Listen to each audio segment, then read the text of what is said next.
We are back, and we are joined now by Alex Avina, professor of history at Arizona State University, contributor to the wonderful Foreign Exchanges newsletter. And I heard you on the American Prestige podcast talking about this, so credit to them for having great guests and writers. Alex, thanks so much for coming on today. Thank you so much. I appreciate the invitation. So, a massive historic election over the weekend in Mexico. Mexico elected Claudia Sheinbaum, is it? Sheinbaum. Sorry. Sheinbaum. Okay, I got it right on the third try. Sheinbaum to be their next president in a landslide, and she's the first female president in North America, the first Jewish president, and importantly, she ran on a pretty left platform. What can you say about Sunday's results? They exceeded all polling expectations. I think it's a blowout again, and it's even more of a blowout than Andrés Manuel López Obrador, also known as AMLO, his victory in 2018.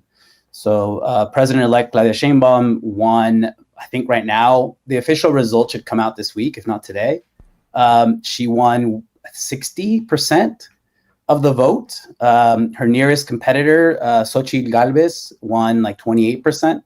It's just a blowout, 32-point margin. Claudia Sheinbaum's political party coalition, Morena, and their two allied political parties won a supermajority in the lower house of Congress, and they got within 4 seats of a supermajority in the Senate. And I stress the supermajority part because that's what they're going to need to, if they try to enact some of the main components of President-elect Sheinbaum's campaign platform, like this 20-point program that has a lot of similarities with a program that AMLO has been banding about for about a year, I think. Can you talk about that platform and that 100-point program? Because there's a lot of good stuff from my read of it, but I know that there are some obviously leftist critiques of AMLO and of the party Morena. But the platform in and of itself is pretty exciting from my standpoint. I mean, I think it's a pretty standard platform of a reinvigoration of the welfare state, and it's trying to enshrine constitutionally and legislatively a lot of the goals of the 4T, the fourth transformation, as AMLO refers to the ascendancy of Morena to the presidency in 2018. Right, he refers to it as the fourth pivotal moment, transformative moment in Mexican history. The first being independence, the second being liberal ascendancy in the late 19th century, the third being the Mexican Revolution in 1910. So from the beginning, this moment and this movement was classified as a historically transformational movement. And to enshrine things like, and these are some of the things that unsettles not necessarily leftists perhaps in the US, but definitely kind of like the mainstream normie class, think tank class, like the direct election of judges, including judges to the Supreme Court. That's one of the platforms. There's an effort in there to get rid of some autonomous agencies. That's also troubling to many, the electoral agency, the transparency agency.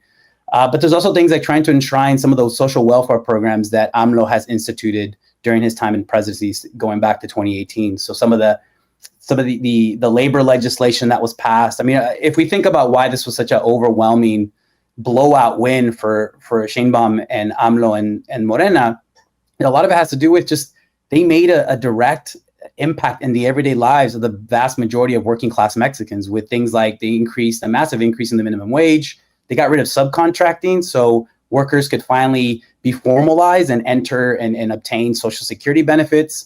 Some of these cash transfer programs that were implemented affect or impact like 7 to 8 out of every 10 Mexican families. So, if we think about the economic impact of the 6 years of AMLO in power, and this is why they won such an overwhelming victory. I think that's one of the main reasons. And now they're trying to enshrine some of those programs into the Constitution, and that forms part of the platform that, again, they're going to need to pick off in the Senate. They're going to need to pick off at least 4 or 5 members, probably from the PRI party, who are always willing to jump ship if they get what they need. They're not the most ideologically consistent of parties. Gotcha. Okay, so that's they weren't able to get the supermajority, but there's like a pliable party that they'll be able to work with potentially Seems on like this it. They're going to have agenda. to start negotiating, right? And there's going to be a moment later on in the year, September, essentially, when the new Congress will come into power at the beginning of September, but President Sheinbaum will not assume office until the end of September. So AMLO will have like a month in power with the new Congress. So some of the predictions that I've read seem to indicate that, you know, they'll use that month to kind of push through a lot of these programs and a lot of these points that it included in the platform, and kind of clear the way for when President-elect Sheinbaum actually assumes office at the beginning of October. So you mentioned how AMLO and Morena basically delivered for everyday Mexicans, and that they shored up their coalition through his 6-year term by doing so. Can you just elaborate on that? And how did AMLO's presidency shift potentially the demographics that of working class voters or people, or regular everyday voters, versus a more liberal class that potentially kind of more populated left of center coalitions in the past? Yeah, that's a good question. I think one of the things that we've seen, if we compare kind of the voter demographic, or the supporter demographic of AMLO and Morena from the 2018 election to today, it's become a lot more working class.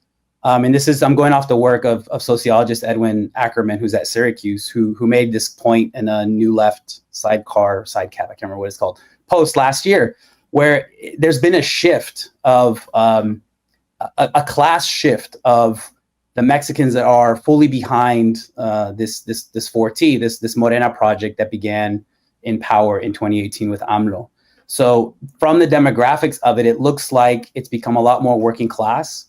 And it's become, unsurprisingly, it's made up of the people who have benefited from strengthened labor reforms, from wage increases, from these cash transfer programs that have helped out elderly people in the countryside and in the cities. There's cash transfer programs that have helped out campesinos in the countryside. There's scholarships for students.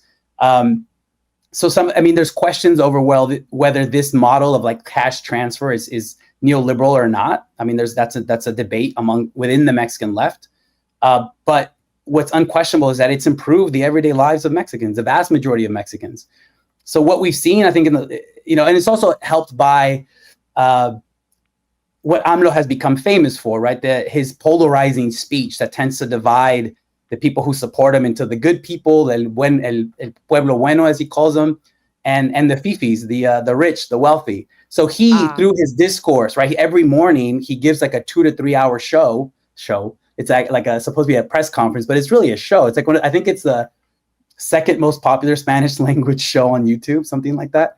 He controls the narrative, and he's been able to create that discursive cleavage, right, in terms of who is the good Mexican, the good loyal member of the nation, and who he refers to as kind of the traitors or the wealthy, or those that carry on the legacy of historical traitors in Mexican history. And when you combine that with some of those essentially welfare state programs, you see a consolidation of lower class support over Morena's project. And I think that's one of the things that really helps explain why it's just a blowout. I mean, it's more of a blowout than in 2018, which was already a blowout when AMLO won the presidency after several tries. He was, kind of famously said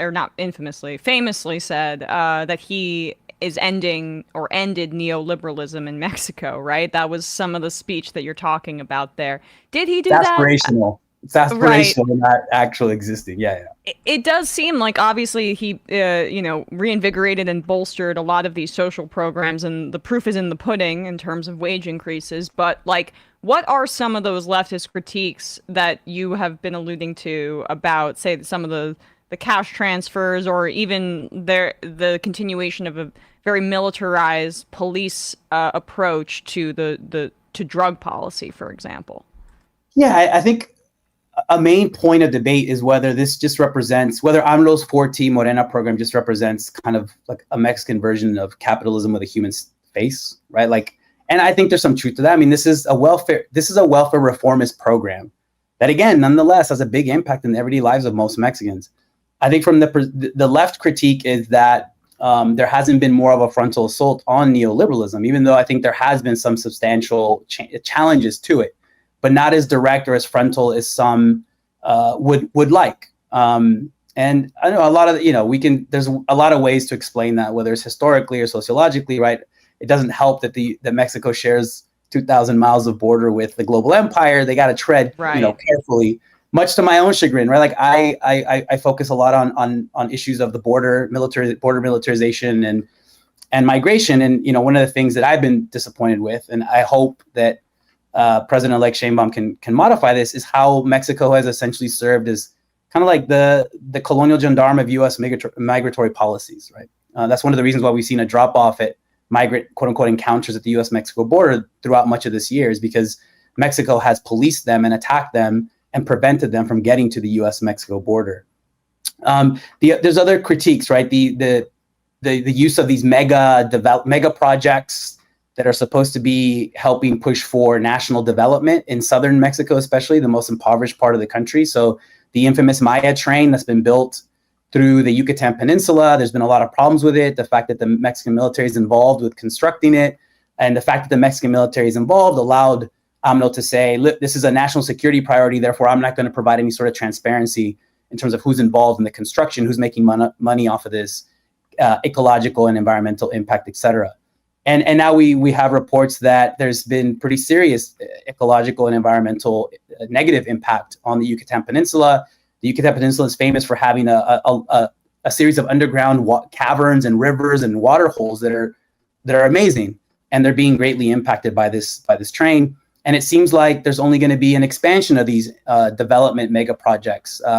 Sheinbaum talked about expanding this corridor of economic development from the Isthmus of Tehuantepec, which is where the state of Oaxaca is, and expanding it into Central America. So it's an idea of development that is really coming from the top down and not necessarily receiving a lot of input from communities on the ground in terms of how they would like to obtain socioeconomic development on their terms and what they seem to be is most beneficial. Is it geared towards tourists? Is that part of the issue? Part of the issue. Yeah. I mean, then yeah. So that's problematic for a lot of reasons. And then the corridor is developed around transportation of goods, circulation of commodities, et cetera. The idea, again, that it's going to create jobs, the expansion of infrastructure into these areas in southern Mexico will somehow be economically beneficial. But that remains to be seen. That's an open question. And, certain readings of Mexican history would tend to argue against that. The other main issue is, even though U.S. mainstream media tends to think they accepted the premise of AMLO's campaign rhetoric that he was going to approach the war on drugs in a different way, right? His famous abrazos no balazos, hugs not bullets approach. I mean, that has remained largely as rhetoric, and he's continued a militarized approach to the issue of drug production and narco trafficking in Mexico. And that continues to fuel a homicide rate nationally that stands anywhere from 23 to 25 per 100,000. Since 2006, we have over 100,000 people disappeared, almost 500,000 people dead.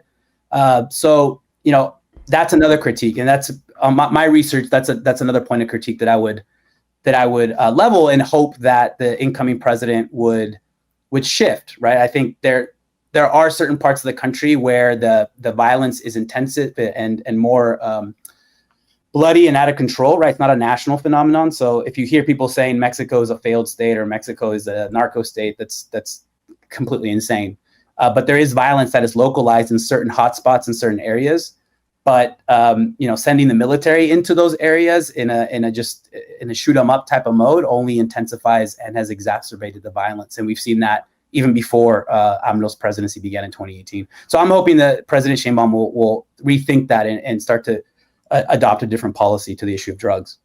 Sheinbaum is a climate scientist in her background, which is exciting. But also it's interesting because right now there's a massive water shortage in Mexico City. And you also just mentioned that the development of that train and the impact that it has on the cenotes. Is that how Yeah. you? Yeah. Okay. The limestone caves. I was just in Tulum on vacation earlier, so that's the only reason I know how to say that. But anyway, yeah. The environmental impact of that. Like, how does her approach or her background as a climate scientist affect those kind of two major issues right now? We'll see. I mean, I hope that this is one area where her background and her training will mark like a departure from AMLO's presidency.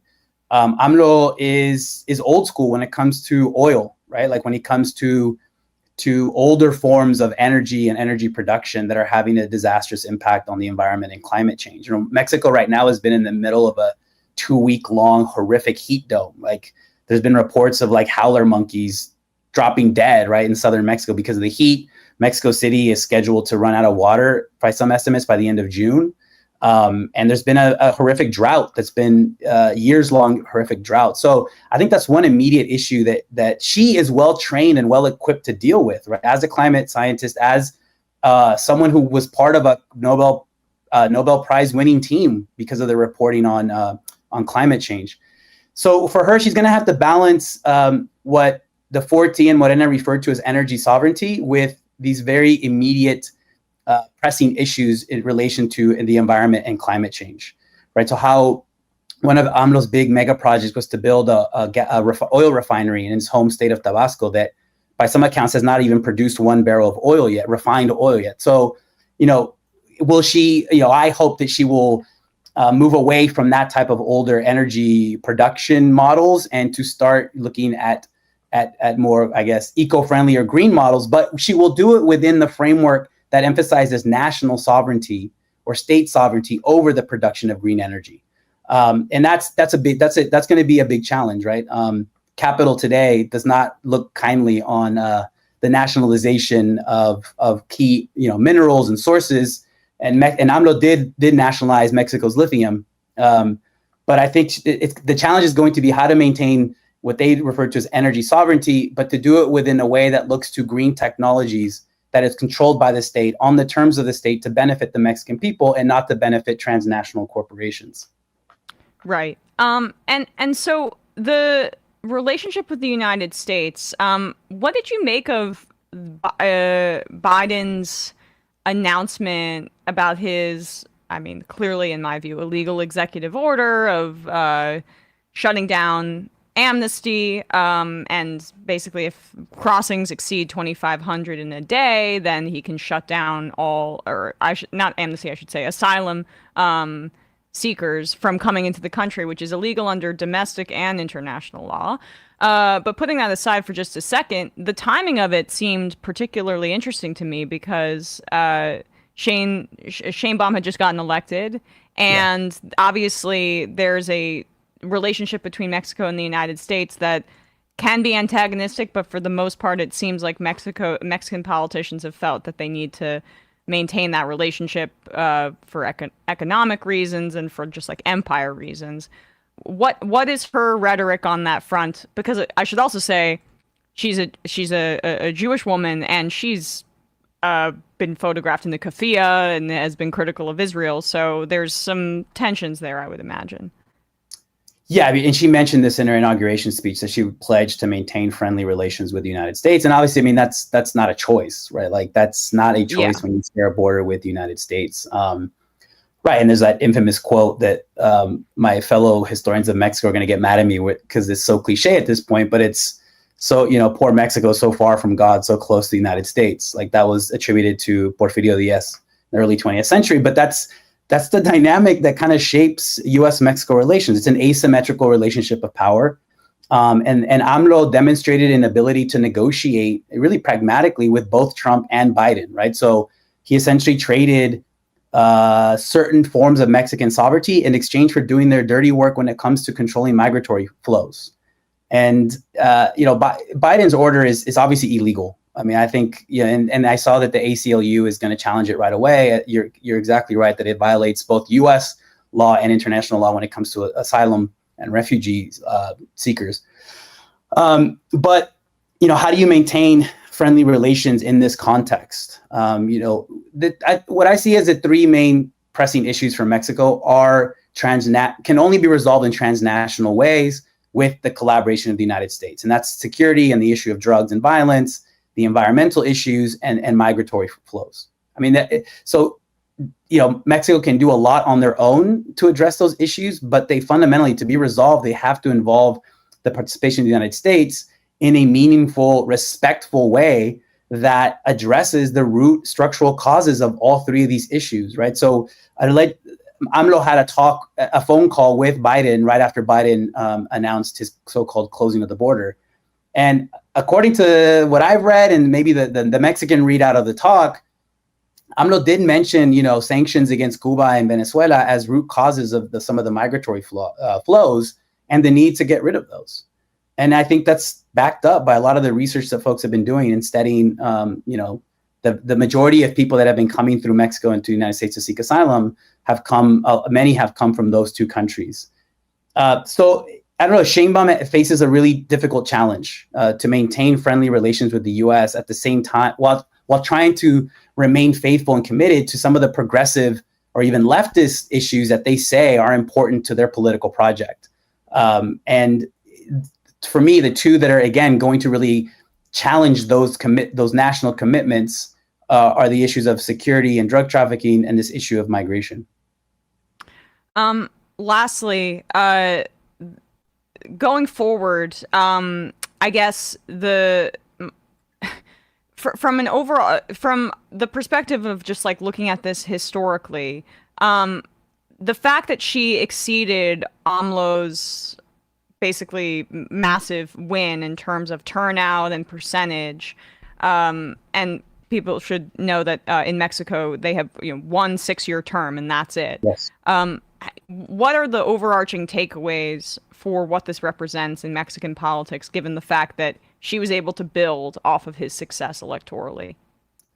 I mean, this is a incredibly important historical moment, I think, right? I think it does matter, and I think it will matter beyond just symbolism that it's Mexico's first president, women president, and it's Mexico's first Jewish president. I think that's going to have a big impact. And when we look back on this historically, this is going to emerge as a key moment in Mexico's, what they refer to as Mexico's democratic transition, right? This moment that began in the year 2000, when the ruling party, the PRI, had been in power for 7-8 decades, and they allowed themselves to lose a presidential election, and the right wing, it took power.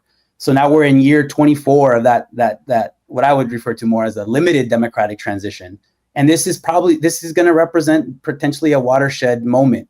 Not just because of who she is and what she represents, which I think it is important within the longer flow of Mexican history, but she's also facing really urgent issues that she's going to have to deal with, right? So how she deals with these issues, it's going to determine how she's remembered historically as someone who was innovative and radical and was pushing actual solutions to deep structural issues.